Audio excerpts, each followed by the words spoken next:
Selamat sore, saudara-saudara yang saya kasihi dalam Tuhan Yesus Kristus. Salam sejahtera.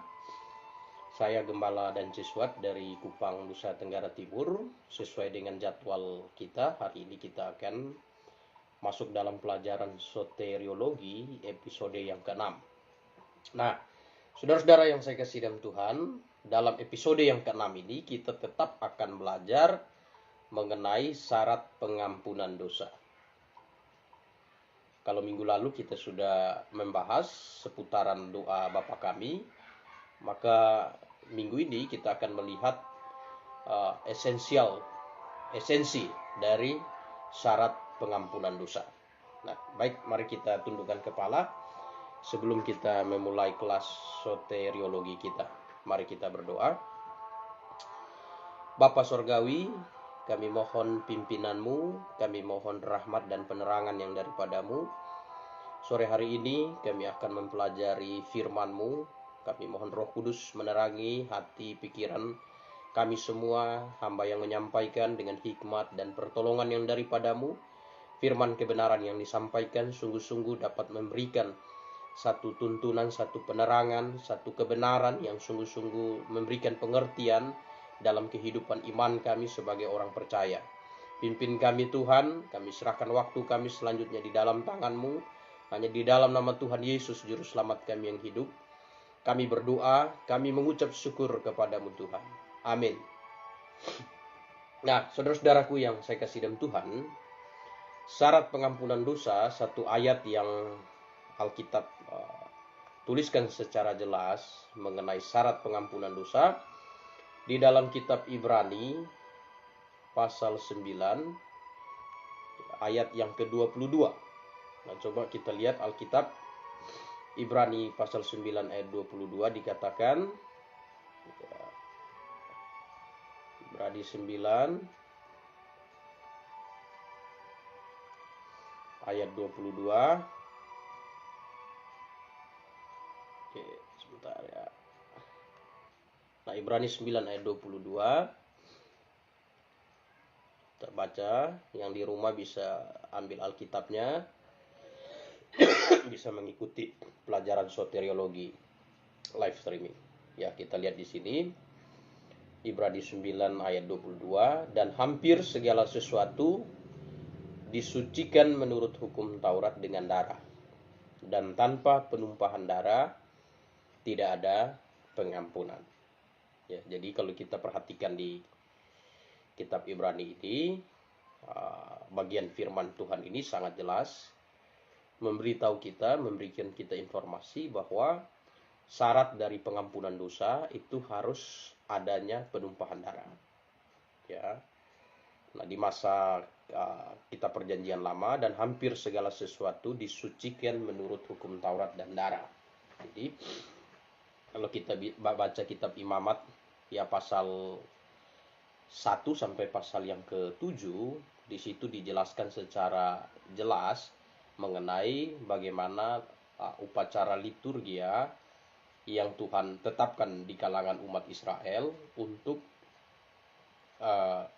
upacara pengampunan dosa. Ya, itu di kitab Imamat itu pada masa hukum Taurat. Nah, syarat utamanya ialah tanpa penumpahan darah tidak ada pengampunan. Nah, jadi ini titiknya, ini poinnya bahwa syarat pengampunan ialah harus ada penumpahan darah. Ya, kalau tidak ada penumpahan darah, maka tidak ada pengampunan. Nah, darah siapakah yang ditumpahkan untuk mengampuni dosa manusia? Nah, dalam Matius pasal yang ke-26, kita lihat Matius pasal 26, kita bisa perhatikan ya, Matius 26 ayat yang ke-26 dan 27, kita bisa lihat di situ. Dan ketika mereka sedang makan, Yesus mengambil roti, mengucap syukur, berkata, memecah-mecahnya, lalu memberikan kepada murid-muridnya dan berkata, ambillah, makanlah, inilah tubuhku. Sesudah itu ia mengambil cawan, mengucap syukur, lalu memberikan kepada mereka dan berkata, minumlah kamu semua dari cawan ini, sebab inilah darahku, darah perjanjian yang ditumpahkan bagi banyak orang untuk pengampunan dosa. Nah, jadi kita lihat tadi dalam kitab Ibrani pasal 9 ayat 22, ya, memberitahu kita, Alkitab, firman Tuhan memberikan kita satu penerangan bahwa syarat pengampunan dosa harus ada penumpahan darah. Jadi syarat pengampunan dosa harus ada penumpahan darah, dan darah siapakah yang ditumpahkan untuk mengampuni dosa? Nah, Matius 26 ya ayat yang ke-28 menjelaskan bahwa darah yang ditumpahkan untuk pengampunan dosa itu adalah darah perjanjian. Darah perjanjian yang ditumpahkan bagi banyak orang untuk pengampunan dosa. Nah, darah perjanjian itu darah siapa? Itu darah Yesus Kristus. Ya, nah, jadi ini syarat pengampunan dosa. Itu sebabnya minggu lalu kita sudah lihat di dalam konteks, kita sudah lihat konteks doa Bapa kami. Di bagian Matius 6 di situ ada ayat yang ke-12 dikatakan, ampunilah kesalahan kami seperti kami juga tahu mengampuni kesalahan, seperti kami juga mengampuni orang yang bersalah kepada kami. Nah, itu ya. Jadi kalau kita lihat konteks Matius 6 ayat 12, kalau kita tidak benar-benar paham dengan konteks Matius 6 ayat 12 itu, maka ini akan memunculkan problematika.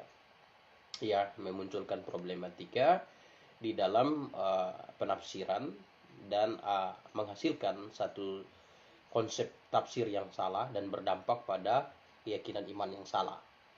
Nah, misalnya ada yang punya konsep bahwa syarat pengampunan dosa dari Tuhan itu kita harus ampuni orang lain baru Tuhan ampuni kita. Nah, ini ya. Padahal itu bukan syarat pengampunan. Ya, bukan syarat pengampunan. Mengapa itu bukan syarat pengampunan? Nah, karena di situ ampunilah kesalahan kami. Kata kami di situ menunjuk bahwa ini konteks doa Bapa kami ini konteks doa publik. Ya, doa publik. Tuhan Yesus ajarkan bahwa kalau berdoa secara publik itu doanya singkat, padat, dan jelas. Nah, dan doa Bapa kami ini masih berhubungan dengan konteks ibadah simbolik. Ya, jadi ini di masa peralihan, di mana dari masa ibadah simbolik masuk ke dalam ibadah dalam roh dan kebenaran. Nah, doa makanya disebut doa Bapa kami. Tuhan Yesus mengajarkan kepada orang-orang Yahudi pada waktu itu dan orang-orang percaya yang percaya kepadanya bahwa kalau berdoa secara publik, maka doa publiknya adalah seperti doa Bapa kami itu. Ya, nah makanya doa Bapa kami di Injil Lukas dan Injil Matius itu kata-katanya tidak sama persis, karena memang doa itu bukan hafalan, tapi doa itu suatu ungkapan isi hati seseorang, ya, sikap hati menaikkan rasa syukur, permohonan, dan juga satu pergumulan, yaitu doa. Jadi bukan mantra, doa bukan mantra. Nah, hal itu juga sudah dikecam oleh Yesaya yang kemudian dikutip oleh Tuhan Yesus, ya. Yesaya 29 ayat 13 ya, kalau kita lihat di situ bahwa dikecam bahwa iman yang benar itu bukan sifatnya hafalan, ya, seperti hari ini kita lihat ada kelompok-kelompok orang Kristen yang gunakan doa Bapa kami itu sebagai satu doa yang ya bahkan menggunakan doa Bapa kami itu ada yang menggunakannya sebagai satu hafalan, doa hafalan. Hal itu doa Bapa kami itu Tuhan Yesus mengajarkan orang-orang Yahudi bagaimana mereka harus berdoa secara publik. Nah, di Yesaya 29 ayat 13, dan Tuhan telah berfirman, oleh karena bangsa ini datang mendekat dengan mulutku, dengan memuliakan aku dengan bibirnya, padahal hatinya menjauh daripadaku, ya, dan ibadahnya kepadaku hanyalah perintah manusia yang dihafalkan. Nah, jadi perintah doa yang ibadah yang bersumber dari sebuah hafalan itu ibadah yang percuma. Kemudian dikutip pernyataan Yesaya ini dikutip oleh Tuhan Yesus sendiri dalam Matius 15 ayat yang ke-8 dan 9, percuma mereka beribadah kepadaku sedangkan ajaran yang mereka ajarkan ialah perintah manusia. Nah, jadi di sini memberikan satu petunjuk bagi kita sebagai orang Kristen bahwa kebenaran firman itu harus betul-betul dipahami, tidak boleh asal ikut-ikutan. Nah, kita kembali kepada konteks pengampunan dosa. Nah, doa Bapa Kami itu adalah doa publik, ya, dan itu doa itu berhubungan dengan masa ibadah simbolik. Jadi orang-orang Yahudi pada masa ibadah simbolik itu 1 tahun 1 kali mengadakan hari raya pendamaian, yaitu hari raya Yom Kippur. Nah, hari raya Yom Kippur itu hari raya pendamaian untuk seluruh bangsa Israel. Jadi hari raya di mana orang-orang Yahudi minta ampun dosa secara publik, dan ya imam melakukan pengorbanan domba. Sesudah itu, nah bagaimana mereka harus berdoa? Nah, itu yang diajarkan Tuhan. Doanya doa Bapa kami, ampunilah kesalahan kami seperti kami juga mengampuni orang yang bersalah kepada kami. Jadi bukan karena mereka ampuni orang lain lalu Tuhan ampuni mereka, tidak, tapi karena Tuhan sudah mengampuni mereka lebih dulu, maka mereka wajib mengampuni orang lain. Nah, itu ya. Itu konteks dari doa Bapa kami. Nah, kita lihat di sini syarat pengampunan dosa. Ya, kita lihat syarat pengampunan dosa. Ibrani 9 ayat 22 dikatakan, tanpa penumpahan darah tidak ada pengampunan. Dan Matius 26 ayat yang ke-28, Tuhan Yesus sendiri katakan bahwa darahku adalah darah perjanjian, ya, yang ditumpahkan untuk pengampunan dosa banyak orang. Jadi syarat pengampunan dosa itu penumpahan darah, dan darah siapakah yang ditumpahkan? Darah Yesus. Dan Tuhan Yesus katakan itu darah perjanjian, ya, darah perjanjian. Nah, darah perjanjian ini maka disebut darah perjanjian. Orang-orang di masa perjanjian lama juga mereka dosanya diampuni dengan cara penumpahan darah, dengan cara menumpahkan darah. Nah, cara menumpahkan darah. Nah, di masa perjanjian lama ibadah simbolik. Nah, ibadah simbolik itu berakhir pada waktu Yohanes tampil. Nah, coba kita lihat Lukas 16 ayat yang ke-16. Kita perhatikan. Ya, Lukas 16 ayat 16 dikatakan, ya, hukum Taurat dan kitab para nabi berlaku sampai kepada zaman Yohanes. Dan sejak waktu itu kerajaan Allah diberitakan dan setiap orang menggagahinya, berebut memasukinya. Jadi hukum Taurat dan kitab para nabi berlaku sampai kepada zaman Yohanes. Nah, ada apa dengan zaman Yohanes? Kita lihat bahwa di masa Yohanes tampil, seluruh hukum Taurat, ya, hukum Taurat dan janji yang dinubuatkan para nabi digenapi. Nah, siapa yang menggenapi? Ya, siapa yang menggenapi hukum Taurat dan siapa yang menggenapi nubuatan para nabi? Yesus Kristus. Ya, Yesus Kristus. Nah, dalam Matius pasal yang Matius pasal 5, coba kita lihat, ya, Matius pasal 5 ayat yang ke-17. Matius 5 ayat 17 kita bisa lihat. Di sini Tuhan Yesus sendiri katakan, jangan kamu menyangka bahwa aku datang untuk meniadakan hukum Taurat atau kitab para nabi. Aku datang bukan untuk meniadakan, melainkan untuk menggenapinya. Jadi pernyataan di dalam Lukas 16 ayat 16, hukum Taurat dan kitab para nabi berlaku sampai tampilnya Yohanes. Nah, mengapa sampai tampil Yohanes? Karena pada waktu Yohanes tampil, Yesus Kristus telah ada, dan Yesus Kristus menyatakan dirinya sebagai pribadi yang menggenapi hukum Taurat dan nubuat para nabi. Ya, dinyatakan dalam Matius 5 ayat 17. Nah, jangan kamu menyangka bahwa aku datang untuk meniadakan hukum Taurat atau kitab para nabi. Aku datang bukan untuk meniadakan, melainkan untuk menggenapi. Jadi bukan hanya menggenapi hukum Taurat, tapi menggenapi juga nubuatan para nabi. Nah, itu sebabnya dalam Injil Yohanes pasal 1 ayat 29, pada waktu Yohanes pasal 1 ayat 29 dikatakan di situ, pada keesokan harinya Yohanes melihat Yesus datang kepadanya dan ia berkata, lihatlah anak domba Allah yang menghapus dosa dunia. Nah, kita lihat di sini bahwa sejak Yohanes tampil itu terjadi peralihan sistem ibadah dari ibadah simbolik masuk ke dalam ibadah hakikat. Nah, kalau ibadah simbolik itu tata cara upacara seremonialnya disebut dengan liturgia. Itu di Perjanjian Lama. Nah, sedangkan ibadah di Perjanjian Baru bukan liturgia lagi. Tetapi di Perjanjian Baru itu proskuneo atau menyembah dalam roh dan kebenaran secara hakikat.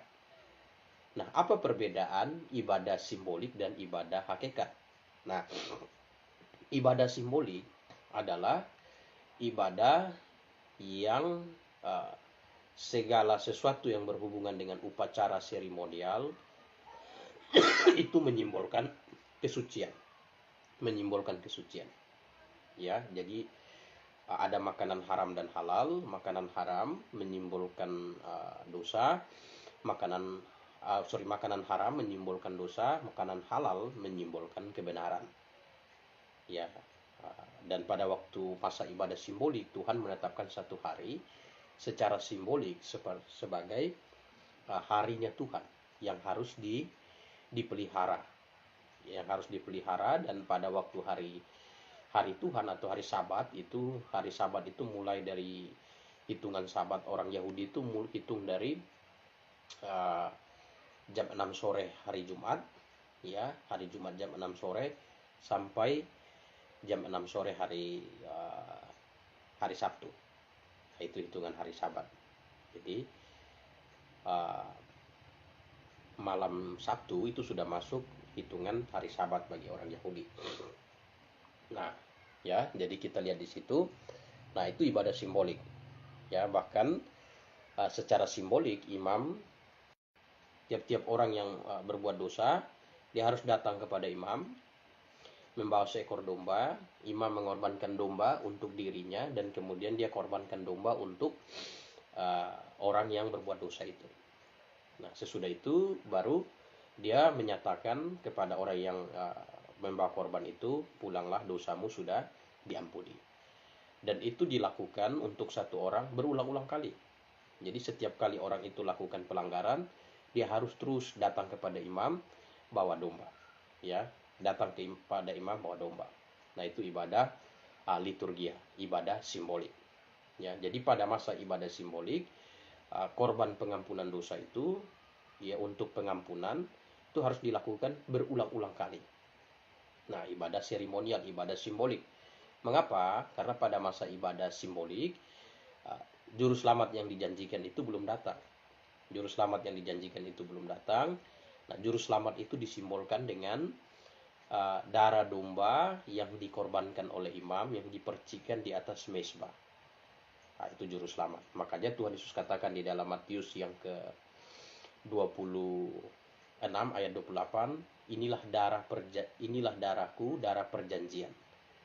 Ya, darah yang sudah dijanjikan di masa perjanjian lama, di masa ibadah liturgia. Ya, di masa ibadah liturgia. Nah, jadi syarat pengampunan dosa itu tetap melalui penumpahan darah. Nah, kalau kita lihat ada 3 dispensasi, ada ya, sampai kita ini 3. Nah, ada 2 dispensasi ibadah liturgia atau ibadah simbolik sebelum Yohanes tampil itu. Pembagian masa penyembahan itu dibagi jadi 2, yaitu dari kejatuhan manusia sampai hukum Taurat diturunkan. Artinya sebelum masa Musa, sebelum masa bangsa Israel, itu yang bertindak sebagai imam itu ayah. Ya, bertindak sebagai imam itu ayah, dan mezbahnya itu mezbah keluarga, family altar. Ya, jadi tiap-tiap keluarga membangun mezbahnya masing-masing. Nah, mezbahnya masing-masing dengan ayah bertindak sebagai imam. Ya, ayah bertindak sebagai imam. Dengan ayah bertindak sebagai imam, Jadi anak buat dosa datang kepada ayah, atau ayah berinisiatif seperti Ayub. Ya, malam-malam anak buat pesta, Ayub pagi-pagi ambil korban domba, ya, setiap anak, ya, satu pengorbanan untuk minta ampun dosa. Nah, itu dilakukan Ayub tiap-tiap kali. Ya, karena mengapa? Karena pada waktu itu masih ibadah simbolik. Ya, ibadah simbolik di mana darah domba itu masih bersifat janji. Ya, janji. Nah, kapan penggenapan janji itu? Pada waktu Kristus tersalib di atas kayu salib. Ya, pada waktu Kristus tersalib di atas kayu salib. Nah, ya. Nah, kemudian dari hukum Taurat diturunkan sampai zaman Yohanes tampil, itu ibadah simbolik juga, tapi keimamatannya bukan lagi ayah, tetapi suku Lewi. Ya, yang menjadi penopang kebenaran bukan lagi ayah, tetapi bangsa Israel. Ya, kalau pada masa keimamatan ayah, setiap anak yang ingin mendapatkan berkat, dia harus datang kepada ayah. Ya, nah pada masa hukum Taurat sampai Yohanes tampil, bangsa yang memberkati bangsa Israel akan diberkati. Nah, karena pada masa itu yang menjadi penopang kebenaran adalah bangsa Israel. Nah, ya, jadi sebelum Yohanes tampil itu ibadahnya sifatnya liturgia. Jadi siapa yang buat dosa, kalau dosanya ingin diampuni, dia harus datang kepada imam. Bukan datang dengan tangan kosong, tapi dia datang dengan membawa korban domba. Nah, domba, lalu imam itu akan mengorbankan domba. Ya, darahnya dipercikan di atas mezbah, sesudah korban domba dikorbankan, kemudian imam itu ya menyatakan kepada orang tersebut, pulanglah, dosamu sudah diampuni. Nah, itu ibadah ibadah liturgia. Ya, ibadah liturgia. Nah, ibadah liturgia itu ya berakhir sampai Yohanes tampil. Nah, sejak Yohanes tampil, orang tidak beribadah secara liturgia lagi. Ya, tapi beribadah secara roh dan kebenaran. Proskuneo. Ibadah dalam roh dan kebenaran. Nah, jadi sampai kita saat ini, kalau kita ingin dosa kita diampuni, kita tidak perlu lagi bawa domba, kita tidak perlu lagi pergi ke Bait Allah di Yerusalem, karena memang sudah dihancurkan, tidak ada. Kita tidak perlu lagi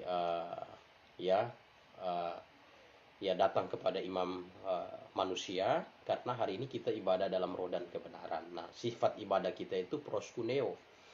Nah, ibadah dalam roh dan kebenaran.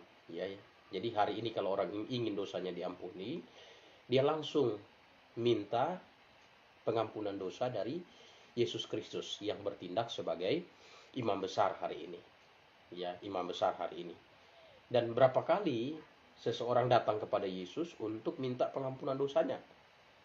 Nah, ini yang harus kita pahami.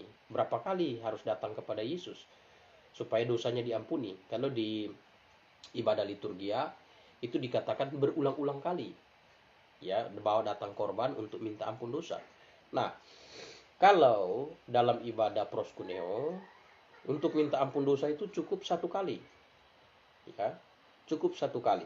Nah, coba kita lihat dalam kitab Ibrani. Ya, kitab Ibrani pasal 10. Kita bisa lihat Ibrani 10 ayat yang kita bisa lihat ayat yang ke 10. Ya, ayat 10 kita lihat. Dan karena kehendaknya inilah kita telah dikuduskan satu kali untuk selama-lamanya oleh persembahan tubuh Yesus Kristus. Jadi dan karena kehendaknya inilah kita telah dikuduskan satu kali untuk selama-lamanya oleh persembahan tubuh Yesus Kristus. Nah, pada masa ibadah liturgia, ya, dikuduskan oleh darah perjanjian itu bukan satu kali, tapi berulang-ulang kali. Nah, setiap kali buat dosa harus datang kepada imam, ya, datang kepada imam, dan secara liturgia imam atur semua tata cara ibadah seremonial untuk pengampunan dosa. Ya, domba dikorbankan, darahnya dipercikan di mezbah, kemudian selesai korban domba, nyatakan kepada orang yang datang meminta ampun dosa, pulang, dosamu sudah diampuni. Nah, itu dilakukan berulang-ulang kali untuk penyucian. Tetapi dalam ibadah proskuneo itu cuma satu kali. Ya, cuma satu kali, dan karena kehendaknya inilah kita telah dikuduskan satu kali. Ya, jadi pengudusan yang kita terima dari Allah itu satu kali. Itu satu kali. Pada waktu kapan? Pada waktu kita bertobat, percaya Yesus sebagai Tuhan dan Juru Selamat. Pada waktu kita lahir baru. Ya, pada waktu kita lahir baru kita dikuduskan. Sudah diberi posisi kudus, hati kita diberikan Roh Kudus. Jadi tidak perlu diulang-ulang lagi. Nah, ini yang masih kadang orang tidak paham, hubungan antara pengampunan dosa dengan sistem tata ibadah. Ya. Nah, Ibrani pasal 9 dan 10 ini berbicara tentang ibadah, bagaimana perbedaan antara ibadah liturgia dan ibadah proskuneo. Perbedaan antara ibadah simbolik dan ibadah dalam roh dan kebenaran. Nah, kalau di dalam ibadah liturgia, ibadah simbolik, itu berulang-ulang kali minta ampun dosa, berulang-ulang kali bawa korban untuk penyucian, untuk dikuduskan. Nah, tetapi dalam ibadah proskuneo satu kali. Ya, satu kali untuk penyucian, pengudusan. Jadi tidak berulang-ulang kali. Ya, tidak berulang-ulang kali. Seperti yang kita lihat di dalam 1 Yohanes pasal 2 ayat 12, kita bisa lihat ya, 1 Yohanes pasal 2 ayat 12. Ya, bisa kita perhatikan di sini. Aku menuliskan kepada kamu, hai anak-anak, sebab dosamu telah diampuni oleh karena namanya. Jadi pengampunan dosa oleh karena nama Yesus hari ini dilakukan satu kali. Nah, kata diampuni ini dalam tensi Yunaninya dalam bentuk perfect tense. Perfect artinya sesuatu yang sudah selesai. Nah, kalau di perjanjian lama, pengampunan dosa itu tidak selesai, harus diulang-ulang, berulang-ulang kali. Ya, sedangkan itu dalam ibadah liturgia. Nah, sedangkan dalam ibadah proskuneo hanya satu kali. Ya, hanya satu kali. Hanya satu kali. Nah, ini yang belum bisa dibedakan oleh sejumlah orang Kristen, karena sejumlah orang Kristen masih terpengaruh dengan sistem atau gereja yang tidak dapat memahami perbedaan antara masa ibadah liturgia dan ibadah proskuneo. Ya, makanya hari ini kita ke gereja-gereja tertentu, kita masih mendengarkan ada mereka tanya kita, ya liturginya begini Pak, liturginya. Mereka tidak mengerti kata liturgi. Liturgi itu kata liturgi itu dalam Roma pasal 12 Paulus bilang persembahkanlah tubuhmu sebagai ibadah yang sejati. Nah, kata ibadah di situ itu logika letreian, ya, letreian dari kata liturgia. Jadi liturgia. Jadi ibadah hari ini bukan kita di gereja, tata cara ibadah seremonialnya, ya, tetapi hidup kita itu adalah ibadah. Ya, nah, ke gereja itu bagian dari beribadah. Ya, nah kalau pada masa perjanjian lama, ibadah itu betul-betul harus ke bait Allah. Ya, di masa hukum Taurat, masa bangsa Israel penopang kebenaran harus ke bait Allah. Nah, kalau di masa keimamatan ayah harus di mesbah keluarga. Nah, kalau hari ini mesbah Allah, ya kalau di masa keimamatan ayah mesbahnya family altar, mesbah keluarga. Nah, di masa bangsa Israel mesbahnya ada di bait Allah. Hari ini mesbah Allah dalam hati setiap orang percaya. Dan karena mesbah Allah ada dalam hati setiap orang percaya menerima pengudusan satu kali untuk selamanya. Nah, itu pengampunan dosa. Ya. Nah, ini harus kita betul-betul paham. Nah, secara jelas itu dijelaskan di dalam Ibrani. Kita bisa lihat Ibrani pasal 9 mulai dari ayat yang ke-25 sampai ayat yang ke-28 itu menjelaskan, ya. Nah, saya bacakan, dan ia bukan masuk berulang-ulang untuk mempersembahkan dirinya sendiri sebagaimana imam besar setiap tahun masuk ke dalam tempat kudus dengan darah yang bukan darahnya sendiri. Nah, setiap tahun imam besar masuk ini pada waktu hari raya pendamaian untuk meminta pengampunan dosa untuk bangsa. Ya, maka ini konteks ini hubungan dengan doa Bapa kami itu. Ya, nah, doa Bapa kami itu hubungan di situ karena bangsa Israel secara nasional pada waktu ibadah liturgia, imam besar minta ampun dosa mereka. Dan mereka diajar untuk berdoa secara publik, ampunilah kesalahan kami seperti kami mengampuni kesalahan orang lain. Jadi maksud dari ayat itu kemudian dijelaskan dalam Kolose, karena mereka terima anugerah Allah, kita yang sudah diampuni, maka wajib bagi kita untuk mengampuni orang yang bersalah. Nah, coba kita lihat kemudian ayat 26. Sebab jika demikian, ia harus berulang-ulang menderita sejak dunia ini dijadikan. Tetapi sekarang ia hanya satu kali saja menyatakan dirinya pada zaman akhir untuk menghapus dosa oleh korbannya. Dan sama seperti manusia ditetapkan mati satu kali, hanya satu kali saja dan sudah itu dihakimi, demikian pula Kristus hanya satu kali saja mengorbankan dirinya untuk mengampuni dosa banyak orang. Ya, untuk mengampuni dosa banyak orang. Sesudah itu ia menyatakan diri ya sekali lagi tanpa menanggung dosa untuk menganugerahkan keselamatan kepada mereka yang menantikan dia. Ya, jadi kita perhatikan bahwa syarat pengampunan dosa tetap harus melalui penumpahan darah. Dan darah siapa yang ditumpahkan? Nah, Tuhan Yesus bilang, darahku, darah perjanjian yang ditumpahkan untuk pengampunan dosa banyak orang. Ya, dari darahnya. Nah, darah di Tuhan disebut darah perjanjian karena hubungan dengan ibadah liturgia. Nah, ya. Nah, kalau liturgia itu ulang-ulang. Nah, kalau proskuneo itu satu kali pengudusannya. Nah, ini jangan keliru-keliru ya. Makanya ada orang Kristen bilang, "Pak, kalau kita buat dosa sekarang kita minta ampun berulang-ulang." Nah, kalau berulang-ulang berarti pembenaran dan pengudusan yang diterima waktu bertobat dan percaya Yesus itu belum betul-betul kudus dan belum betul-betul benar. Karena harus diulang-ulang. Nah, tapi kita tahu bahwa lewat pengorbanan Yesus Kristus, pada waktu seseorang bertobat percaya Yesus sebagai Tuhan dan Juru Selamat, itu ya dia mendapat pengudusan dan pembenaran. Jadi pengudusan dan pembenaran yang dia dapatkan itu satu kali mutlak. Seperti tadi Ibrani 10 ayat yang ke-10. Nah, itu kan sudah jelaskan kepada kita ya bahwa satu kali kita dikuduskan. Nah, kalau sudah kudus satu kali dan karena kehendaknya inilah kita telah dikuduskan satu kali selama-lamanya untuk persembahan tubuh Yesus Kristus. Ya, ayat 14, sebab oleh satu korban saja ia telah menyempurnakan untuk selama-lamanya mereka yang ia kuduskan. Nah, itu. Jadi kayak ini. Nah, lalu saat orang percaya jatuh dalam dosa, minggu lalu saya sudah jelaskan. Ya, di pihak Tuhan sudah beres pada waktu kita bertobat percaya Yesus. Ya, karena iman kita yang menyelamatkan, bukan perbuatan kita. Nah, ini harus dipahami. Ini iman kita yang menyelamatkan, bukan perbuatan kita. Nah, kalau perbuatan yang menyelamatkan, berarti sesudah percaya Yesus, orang itu buat dosa, ya, misalnya dia mencuri segala macam, ya itu sudah terhitung kesalahan, tidak bisa masuk surga. Tapi yang menyelamatkan kita itu bukan perbuatan kita, tapi iman kita.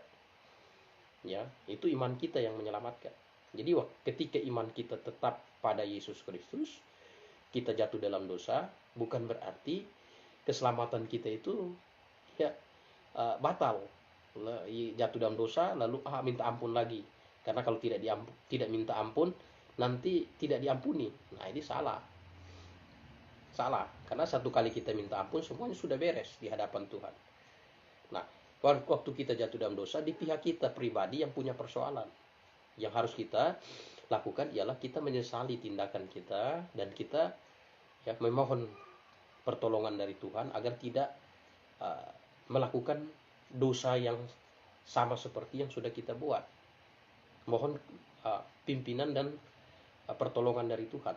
Nah, ini harus betul-betul dipahami ya, bahwa keselamatan kita itu bukan karena perbuatan kita, tapi keselamatan kita itu karena iman.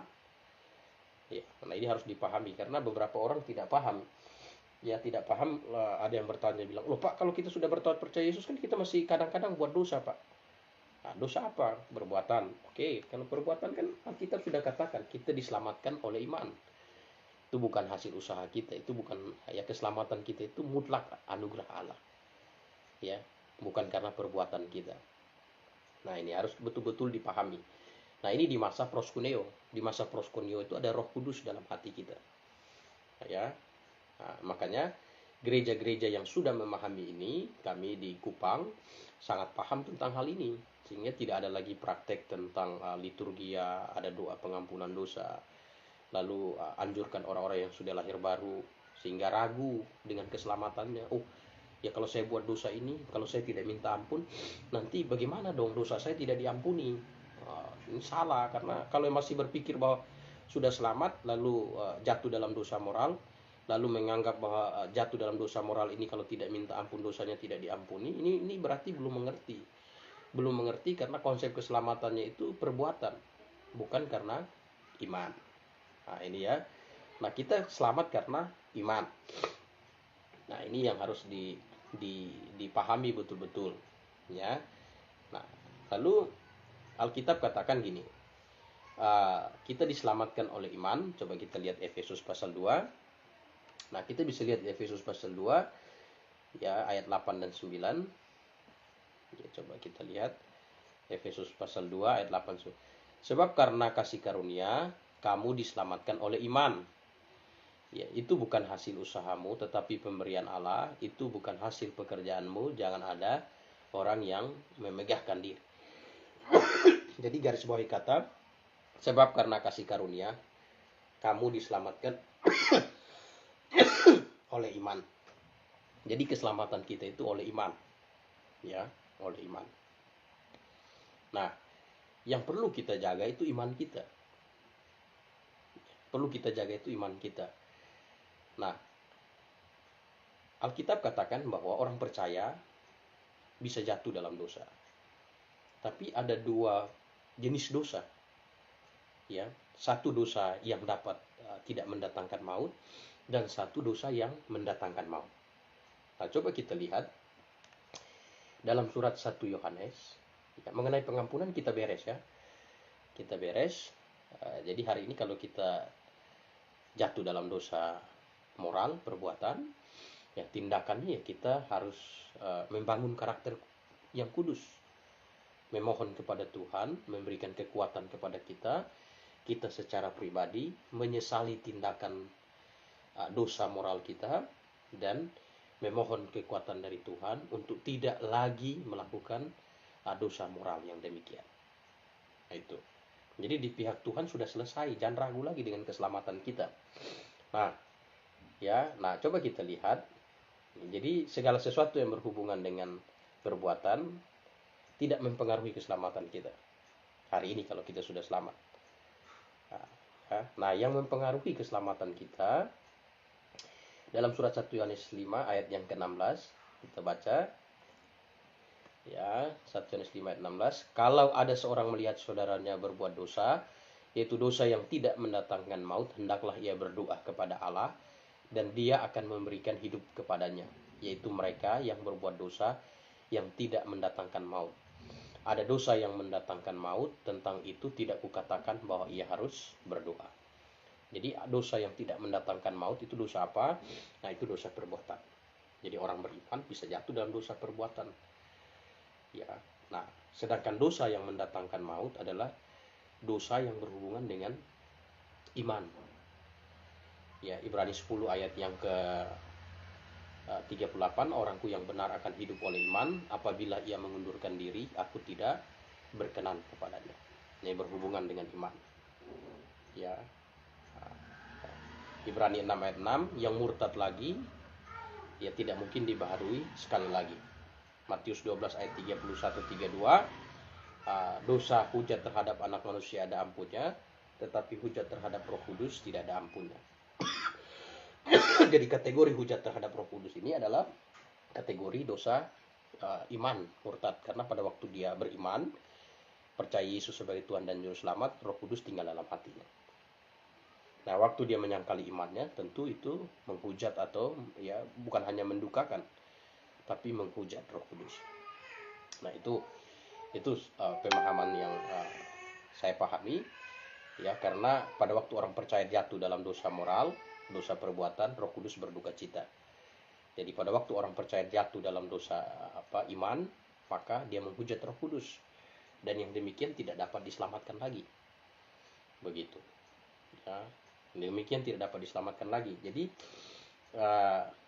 yang sering menjadi persoalan itu di surat 1 Yohanes pasal 1. Coba kita lihat 1 Yohanes pasal 1 ayat 8 dan 9. Jika kita berkata bahwa kita tidak berbuat dosa, maka kita menipu diri kita sendiri dan kebenaran tidak ada dalam kita. Ya, benar, ini dosa ini yang dimaksud di sini bukan dosa iman, ya, bukan dosa doktrinal, tapi dosa perbuatan atau dosa moral. Nah, jika kita mengaku dosa kita, maka Ia adalah setia dan adil, sehingga Ia mengampuni segala dosa kita dan menyucikan kita dari segala kejahatan. Jadi jangan dipahami ayat ini bahwa ayat 8 orang itu buat dosa, orang percaya buat dosa, lalu masuk ke ayat 9. Jangan dipahami demikian. Karena garis bawahi kata menyucikan itu. Nah, kata menyucikan ini kalau kita hubungkan dengan kitab Ibrani tadi 10 ayat yang ke 10 dan 14 itu satu kali. Jadi jika kita ayat 9 ini berbicara tentang konteks pada waktu orang itu bertobat. Ya, jika kita berkata bahwa kita ayat 9, jika kita mengaku dosa kita, kapan itu? Pada waktu orang itu bertobat, maka Ia adalah setia dan adil sehingga Ia mengampuni. Berapa kali Dia mengampuni? Satu kali. Dia mengampuni segala dosa. Jadi prosesnya ini juga jelas, ini segala dosa. Segala dosa kita. Berarti tidak ada mengampuni itu tidak cicil-cicil dosa kita, tapi segala dosa kita. Dan menyucikan kita dari segala kejahatan. Nah, itu. Ya, menyucikan kita dari segala kejahatan. Nah, ini yang harus kita mengerti dengan baik.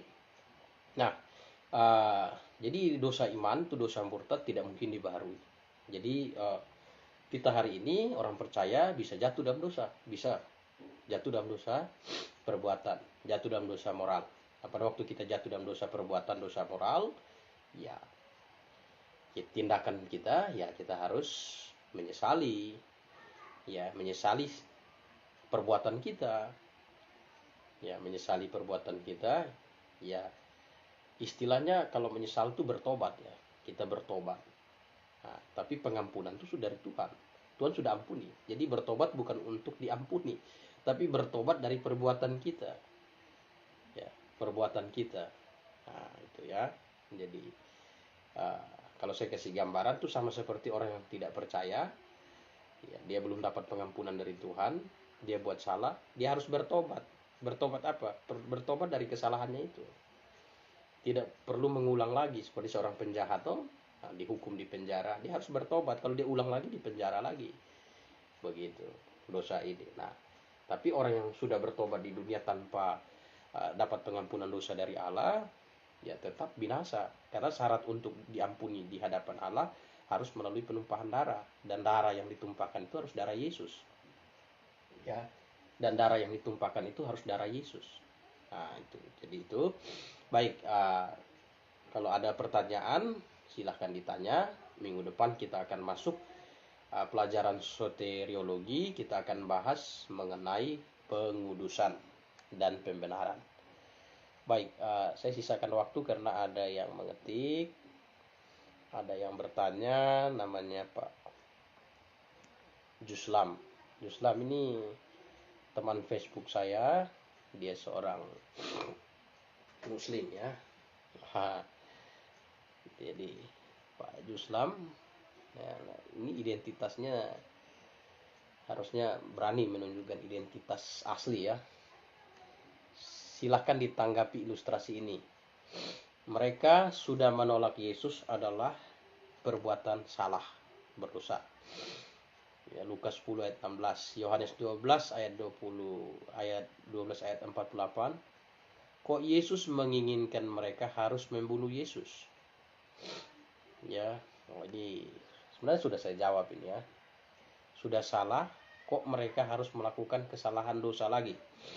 Saya mensinyalir Juslam ini karena saya coba lihat fotonya. Ini Yonatan Nandar. Dan gayanya seperti itu. Ya, gaya dialognya seperti itu. Jadi, nah sebenarnya kan sudah saya jelaskan bahwa mereka sebenarnya menolak itu pilihan. Manusia diciptakan dengan free will. Ya, free will. Nah, dikasih pilihan mau hidup menurut kehendak Allah atau mau memilih melawan kehendak Allah. Nah, jelas kan Yesus Kristus datang, Yohanes pasal yang ke satu, ya, ayat yang ke-11 12, ia datang kepada milik kepunyaannya, tetapi orang-orang kepunyaannya itu tidak menerimanya. Nah, jadi dia datang kepada milik kepunyaannya, Yesus datang kepada orang-orang kepunyaannya, tetapi orang-orang kepunyaannya itu tidak menerimanya. Nah, siapa ini? Ya, tujuan awal datangnya kepada orang-orang Yahudi, tapi orang-orang Yahudi tidak menerima dia. Tetapi semua orang yang menerimanya diberi kuasa supaya menjadi anak-anak Allah, yaitu mereka yang percaya dalam namanya. Jadi ini free will, ya, kehendak bebas.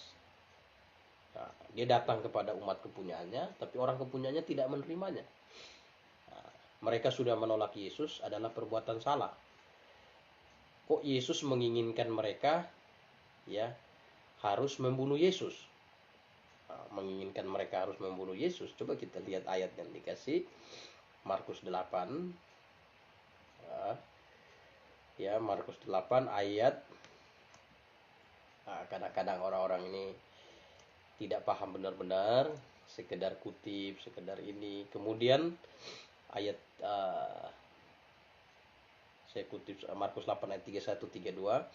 Kemudian mulailah Yesus mengajar kepada mereka bahwa anak manusia harus menanggung banyak penderitaan dan ditolak orang tua-tua, imam-imam kepala dan ahli Taurat, lalu dibunuh dan dibangkitkan sudah 3 hari. Hal itu dikatakannya dengan terus terang, tetapi Petrus menarik Yesus ke samping dan menegur dia. Maka berpalinglah Yesus dan sambil memandang murid-muridnya, ia memarahi Petrus. Nyala iblis, sebab engkau bukan memikirkan apa yang dipikirkan Allah, melainkan apa yang dipikirkan manusia. Ya, jadi ya persoalan Pak Juslam ini, dia bilang menginginkan mereka harus membunuh Yesus. Sebenarnya tidak. Itu tidak, Pak Juslam tidak memahami, karena kekristenan konsep ajaran Yesus itu kasihilah musuhmu. Nah, ini ya, kasihilah musuhmu. Kalau yang lain kan halal bagimu darah orang kafir. Nah, ini perbedaan. Ya, kalau konsepnya halal bagimu darah orang kafir, maka waktu Petrus angkat pedang, Yesus bilang serang. Ya, ya, tetapi tidak. Yesus memarahi Simon karena tindakan Simon itu adalah tindakan yang menggambarkan, ya, tindakan iblis. Nah, itu bukan tindakan yang benar. Nyala iblis, sebab engkau memikirkan apa yang engkau bukan memikirkan apa yang dipikirkan Allah, melainkan yang dipikirkan manusia. Jadi Petrus berpikir, oh sudah, dengan pedang semuanya beres. Ya, padahal tidak. Nah, Pak Juslam ini tidak melihat semua. Ya, coba lihat ayat yang lalu Yesus memanggil orang banyak dan murid-murid dan berkata kepada setiap orang yang mau mengikut aku, dia harus menyangkal diri, memikul salib mengikut aku. Karena siapa yang mau menyelamatkan nyawanya, ia akan kehilangan nyawanya. Tetapi barang siapa yang kehilangan nyawanya karena aku dan karena Injil, ia akan menyelamatkannya. Apa gunanya seorang memperoleh seluruh dunia tapi kehilangan nyawanya? Nah, ini dia Tuhan Yesus jelaskan terus. Jadi di konteks ini berhubungan dengan kebenaran. Melakukan kebenaran itu bukan dengan membenarkan sesuatu yang bagaimana ya, ini mau menolong Yesus tapi melakukan kejahatan di hadapan Tuhan. Nah, Tuhan Yesus marah, tidak boleh. Tidak boleh. Ya, di bagian lain dari Alkitab, Tuhan Yesus bilang sama saya, ya saya bisa kasih turun para malaikat untuk ini, tapi tidak. Nah, mengapa? Karena biarkanlah kehendak Tuhan terlaksana. Nah, lalu berhubungan dengan ahli-ahli Taurat yang menyerahkan. Sebenarnya Tuhan sudah dikatakan, Tuhan Yesus sudah katakan, ia datang kepada orang-orang kepunyaannya, tapi orang kepunyaannya tidak menerima dia. Ya, tidak menerima dia, akhirnya hati mereka dirasuki oleh iblis. Hati mereka dikuasai, dirasuki oleh iblis. Nah, itu. Ya, Amsal yang ke-16 ayat 4 dikatakan, coba kita lihat. Amsal, ya, Amsal 16 ayat 4. Tuhan membuat segala sesuatu untuk tujuan masing-masing, bahkan orang fasik dibuatnya untuk hari malapetaka. Ya, jadi Tuhan sudah memberi kemurahan kepada orang-orang Israel, ahli Taurat dan orang-orang Yahudi, orang Farisi, supaya mereka terima anugerah, tapi mereka menolak anugerah. karena mereka menolak anugerah Tuhan, akhirnya iblis pakai mereka untuk menggenapi nubuat negatif dari Tuhan. Ya. Jadi sudah salah kok mereka harus melakukan kesalahan. Ya mereka lakukan kesalahan atas tindakan mereka sendiri. Di pihak Petrus Tuhan sudah tegur, itu salah. Ya tidak boleh. Makanya Tuhan Yesus kemudian salah satu pembantu imam nama Malkus, telinganya dipotong pada waktu itu. Tuhan Yesus tempelkan kembali. Karena itu bukan ajaran Yesus. Membalas kejahatan dengan kejahatan. Ya, membalas segala sesuatu dengan pedang, membalas segala sesuatu dengan menghilangkan nyawa orang. Nah, itu membalas sesuatu dengan kekerasan anarkis. Tidak. Itu bukan ciri khas dari kekristenan. Nah, ini ya Pak Philip bilang ya. Nah, ini saya sinyalir ini Pak Yonatan Nandar, karena di Facebooknya saya lihat begitu. Ya, ini ada jawaban juga dari Pak Tony. Yesus sudah tahu, bukan Yesus ingin. Ya, oke, Pak Tony sudah. Ya. Jadi itu betul, Yesus sudah tahu. Dia tahu bahwa yang akan menyerahkan dia itu ahli Taurat. Lalu yang ingin menyerahkan dia itu pilihan ahli Taurat. Orang ahli Taurat dan orang-orang Farisi itu pilihan mereka, karena mereka memilih untuk menolak. Nah, menolak ya iblis pakai mereka. Begitu. Jadi Pak Juslam juga kalau sudah disampaikan kebenaran berulang-ulang menolak, wah jangan sampai nanti iblis yang pakai Pak Juslam. Nah, ini saya harap tidak, dan tentu kita selalu berdoa. Oke, hari ini sampai di sini. Terima kasih untuk saudara-saudara yang sudah hadir mengikuti. Ada Pak Bobby Koro, kemudian ada Pak Refatalan, Pak Juslam, Pak Tony Sula, ada Pak Daniel Raharjo, ada Ibu Mesli Solu. Baik, terima kasih. Mari kita tutup dalam doa. Mari kita berdoa. Bapa Sorgawi, kami mengucap syukur kepadamu Tuhan atas waktu kesempatan yang Kau berikan. Sore hari ini kami dengan pertolongan yang daripadamu mempelajari kebenaran-Mu. Biarlah lewat kebenaran yang kami pelajari terus mengerti, dan terutama dengan pengertian kami dalam tindakan hidup kami tidak ragu melakukan tindakan yang berhubungan dengan kebenaran-Mu. Kami tidak bimbang dan tidak bingung, tapi dengan keyakinan kami menjalankan kehidupan iman kami dengan penuh percaya kepadamu Tuhan. Terima kasih untuk waktu yang Kau berikan, kesempatan yang Kau berikan. Hamba juga berdoa untuk kondisi hamba yang kurang sehat. Tuhan yang Kau turut campur tangan memberikan kesembuhan. Ini doa harapan kami dalam nama Tuhan Yesus, Juru Selamat kami yang hidup. Kami berdoa, kami bersyukur kepadamu Tuhan. Amin. Sampai jumpa minggu depan. Maranatha.